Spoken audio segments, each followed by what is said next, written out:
So I've just got my orders from HQ. Now I've been told I've got to tidy up the front of these buildings. Okay, let's get straight to it then.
It's just started to rain again. I've got 10 down.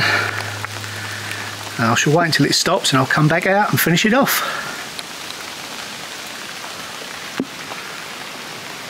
So it's finally stopped raining. Let's have a look, see how this has turned out.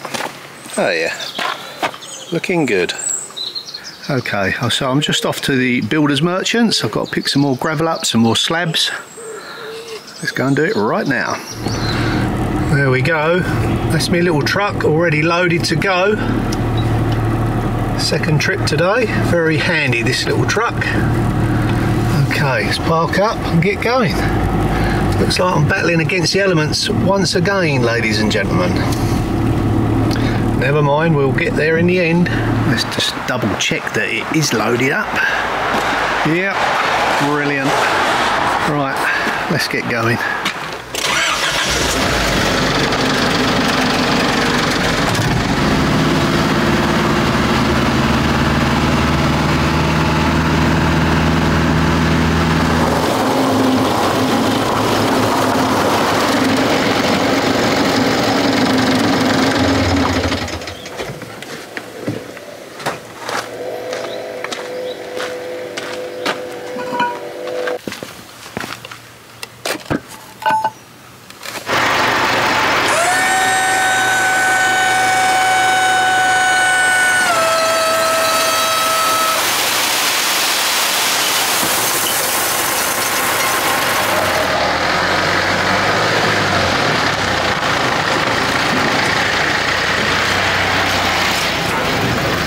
So I've got lots of materials now to get stuck into this job. Yeah, it was long overdue, and when the orders come down from HQ, it's got to be done. So I had to stop work on the cottage for a little while, which is fine, you know, the change is as good as a rest. and get this messy area tidied up. So yeah, I'm glad she pointed that out to me. Right, she's made me a cup of tea. I'll be back out in a second. That's better. No scones, but hey ho, as always, tomorrow. Right, let's get the rest of these slabs down.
So now I'm going to secure all the slabs around the outside with some haunching, mix it up, you know, nice and strong, hold them in place, and then we'll move on to the next stage.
So that is it for this video. Don't forget to subscribe and I'll see you all soon. Bye for now.